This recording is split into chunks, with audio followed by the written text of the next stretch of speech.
are welcome in online series of machine design. Myself Namisha Goswami, and in today's lecture we will discuss about sliding contact bearing. So first of all, what is sliding contact bearing? Sliding contact bearing is bearing where surface contact between stationary element and rolling element is surface. Okay, so surface contact, there will be surface. In sliding contact bearing, no point contact and line contact may be occurred. Okay, so you can see here in this diagram, one element is your bearing. So bearing is your known as fixed element, and inside of this bearing shaft will be rotated. So that rotating element, between that rotating element, or you can say shaft and bearing, we use some lubricant. So what is purpose of using that lubricant? So that lubricant is used basically to reduce friction and to maintain stability of shaft inside of your bearing. So bearing pressure may be generated, and that pressure is used to maintain your stability of shaft inside of bearing. So this is known as sliding contact bearing. Second one is your rolling contact bearing. So what is rolling contact bearing? So in rolling contact bearing, you can see here, there may be line contact and point contact. Okay, so in second diagram, you can see clearly, we use some rollers or some balls between your moving element and your fixed element. Okay, so when we use ball in between these two elements, so these type of bearings are known as your ball bearing, and when we use roller between these two elements, then bearing may be known as your roller contact bearing. And in this type of bearing, rolling contact bearing, there may be point contact and line contact. There is no surface contact occur. Okay, and what is the advantage of rolling contact bearing? So rolling contact of bearing have low starting coefficient of friction, means starting coefficient of friction may be very low. So this is known as your rolling contact bearing. Okay, and in sliding contact bearing, there is surface contact, so we can understand there may be large amount of starting friction may be occurred. So that's why we use, when we need, there should be low coefficient of friction, so we prefer rolling contact bearing. Next one is your classification of sliding contact bearing. Okay, so this is very important. Okay, so first classification is according to direction of load to be supported. So what is mean by this? Okay, so it indicates that when we used, or there may be two types of classification, thrust bearing and radial bearing. So what is mean by thrust bearing and radial bearing?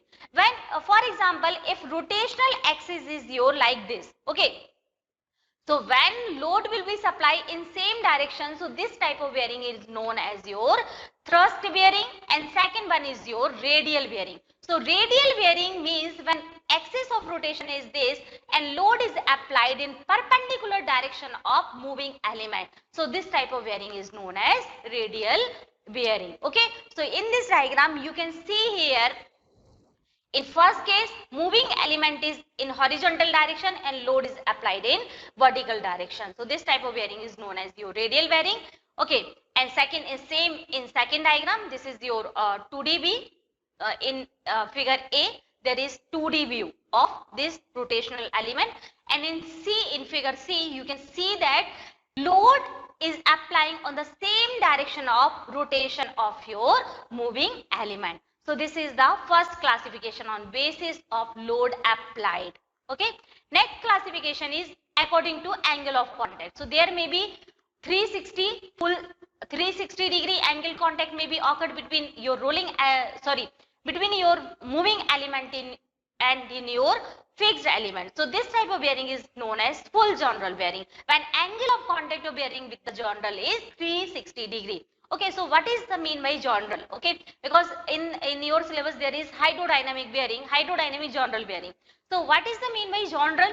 Joindral is known as that part of your shaft which is inside of bearing. For example, this is your 10 meter shaft is there, right? For example, in 10 meter shaft, 2 meter is inside of bearing and 8 meter is your outer portion. Okay, so that 2 meter Length of shaft is known as your journal. Okay, so this is very important. Second classification, what is the application? That is very important. Okay, so these are used in industrial machinery. So here is different types of bearings on basis of angle of contact. So first is your full journal bearing. There is we use 360-degree angle of contact between moving element and between journal. Okay. Second is partial journal bearing. Maybe so partial journal bearing is that type of bearing where angle of contact is only 120-degree. Okay. And third one is fitted journal bearing. Okay. So fitted journal bearing, there is angle of contact is 120-degree, but diameter of shaft and diameter of bearing is same. So that's why it is known as your fitted journal bearing. So you can see here in full journal bearing and partial journal bearing, there is some clearances provided. Okay. So in these two types of bearing, there is a bearing diameter is more as compared to your shaft, or you can say that journal diameter. So partial journal bearing, when the angle of contact of the bearing with the journal is 120 degrees, so these are known as your partial journal bearing. Okay. So this type of bearing has less friction as compared to your full journal bearing, because there is less surface contact between your journal and your bearing. So that's why there is less coefficient of friction occur. Okay.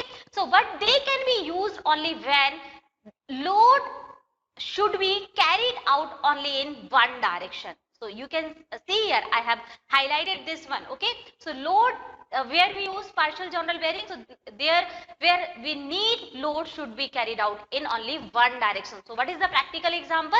In rail axle roll. Okay. So you can see here I have already written here. Where is the application? Rail road car axle. So in rail road car axle we use partial contact bearing. Okay.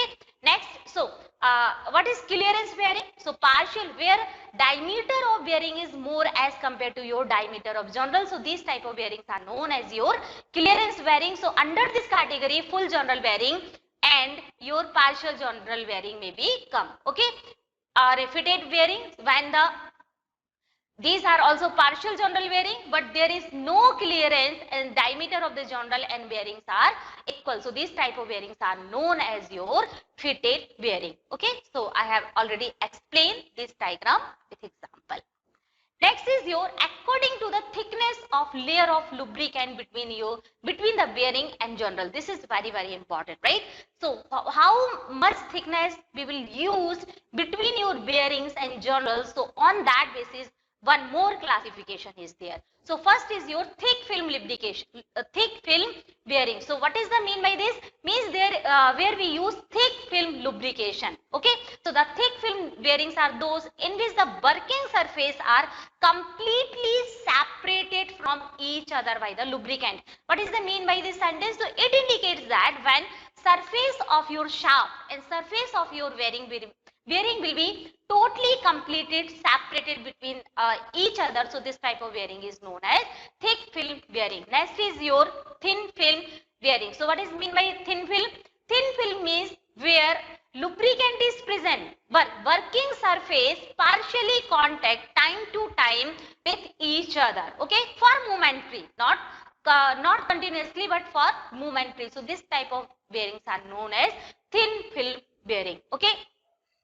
So these type of bearings are also known as boundary lubricated bearing. You can see here I have already highlighted this one, right? Now next is your zero film bearings. So what is the zero film bearing means? Zero film lubrication. So zero film bearings are those in which they are operate without any type of lubricant. Means we will not use any type of lubricant between your bearing and shaft. So these bearings are generally not preferred or not used in practical life. Okay. Next is our next classification on the basis of other thing. When we will supply direct lubrication may be there, and we will supply some other fluid from outside. So on that basis, we have classified hydrostatic or externally pressurized lubricated bearing. So these type of bearings are those in which they can support steady load without any relative motion between journal and bearing. Okay, I have already explained it कि stability of bearing or stability of journal is supported by your lubricant by when they are in rotation, right?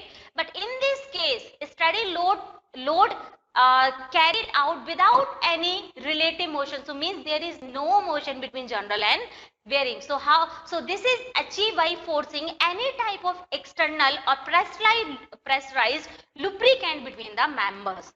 Okay. So you can see here in this diagram, I have, you can better understand. So this is your pump. So by using pump, we will supply any type of fluid inside of your bearing. Okay. So that energy, because when we will supply or use pump, so energy of that lubricant will be very high. So that energy is used there for stability of your load. So next is your according to length and diameter of journal. Okay, so these are classified short bearing, long bearing and square bearing. So in short bearing, L by D ratio is less than 1. Okay, and in long bearing, L by D ratio is greater than 1. Okay, and in square bearing, when L is equal to D, so L is your length of bearing and D is your diameter of journal. Okay, so this is the classification. Thank you. Keep watching.